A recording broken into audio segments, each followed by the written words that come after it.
Forex മാർക്കറ്റിലാണെങ്കിൽ ഏറ്റവും volatile ആയിട്ടുള്ള trading നടക്കുന്നത് ഗോൾഡിലാണെന്ന് പറയുന്നുണ്ട്. എന്താണ് ഇതിൻ്റെ റീസൺ? കാരണം എന്താണെന്ന് വെച്ചാൽ എവറി കൺട്രീസും ട്രേഡ് ചെയ്യുന്നത് ഗോൾഡിലാണ്. ഗോൾഡ് അതുകൂടാതെ എവറി കൺട്രീസും റിസർവ് കീപ്പ് ചെയ്യുന്നതും ഗോൾഡിലോ അല്ലെങ്കിൽ USDയിലായിരിക്കാം.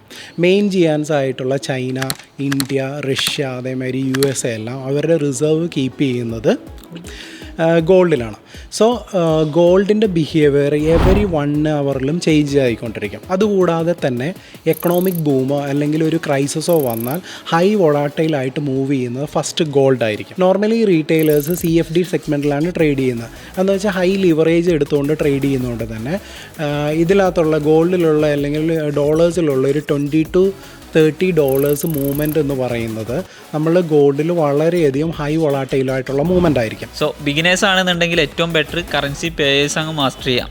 എന്നിട്ട് ഗോൾഡിൻ്റെ ഒരു ഫ്ലക്ച്വേഷൻസ് ഒക്കെ മനസ്സിലാക്കിയതിന് ശേഷം പ്രോപ്പറായിട്ട് ലേൺ ചെയ്തതിന് ശേഷം മാത്രം ഗോൾഡിൽ ട്രേഡ് എടുക്കുക. അതെ, ക്യാപിറ്റൽ സേഫ് ആയിട്ട് ട്രേഡ് ചെയ്യണമെങ്കിൽ ഫസ്റ്റ് നമ്മൾ ഫോറക്സിലെ കറൻസി പേയേഴ്സിൽ മാത്രം ട്രേഡ് ചെയ്യുക. ഗോൾഡിൻ്റെ ബിഹേവിയറും അതേമാതിരി ഗോൾഡിൻ്റെ ടെക്നിക്കൽ അനാലിസിസും കറക്റ്റായിട്ട് മനസ്സിലാക്കിയതിന് ശേഷം മാത്രം ട്രേഡ് ചെയ്യുക. അല്ലാത്ത പക്ഷം ഗോൾഡിലുള്ള ഒരു ന്യൂസ് മൊമെൻറ്റ് നമ്മുടെ ക്യാപിറ്റൽ തന്നെ വാഷ് ഔട്ട് ആവാൻ സാധ്യതയുണ്ട്.